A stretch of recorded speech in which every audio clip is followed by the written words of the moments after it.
What was he doing jumping out for that cross and not fully claiming it, parrying it to the way of Rutter's path? Well, I thought it was his ball to claim, to be perfectly honest with you. You know, it's a great little piece of play, you know, Solly March with that early ball round the corner, early delivery in. It is the keeper's ball to come and collect, in my opinion. I don't know, has he taken his eye off it? Has he lost concentration? Is it bad technique? Because he should gather that. I don't care what anybody says. I don't think it's a difficult ball for him to gather. And he, you know, if you spill it central in the middle of your goal, the chances are he's going to break to a forward and you're going to concede. Basic. Sure, yeah, just shocking goalkeeping. I mean, he's under no pressure.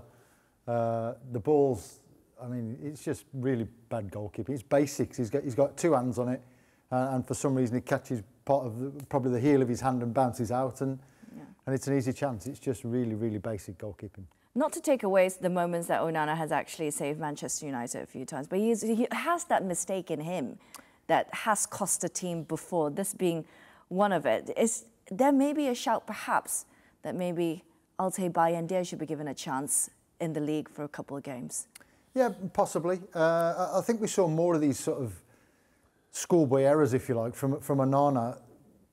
A while ago, he'd sort of grown out of this, and lately he's pulled off some really good saves, kept them in games, and you sort of think, oh, well, just kick on from here and become the keeper that we know you can become, and then he throws one of these in. It's just demoralising for the team, for himself, and for the fans. And does Buendia get a game? I thought he played well in the cup game. I don't know whether the manager would decide to change it after one mistake like that from Onana. He has played well in the last few games, and I know there's rumours that Onana's not overly happy and comfortable in England and looking to move, and they're actually looking at Verbruggen from Brighton, so we'll have to wait and see how that pans out. What about the next game for United? You feel Onana should still be kept as the goalkeeper? Yeah, I don't think you can just make changes just for one mistake. I think you'd like to think that that's a one-off. Like I say, he's been playing well lately.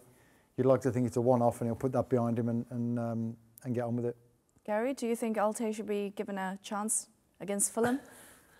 Yeah, I'm not close enough to it, in all honesty. You know, what are they performing like on the training park? So me as a coach, yeah, of course you need your players to deliver on a match day out on the stadium pitch, but you also assess them in training. So, you know, I think definitely you'd be referring to or asking questions of your keeper coach as well. You know, how are they performing? What's their morale like? You know, what's their mental state like?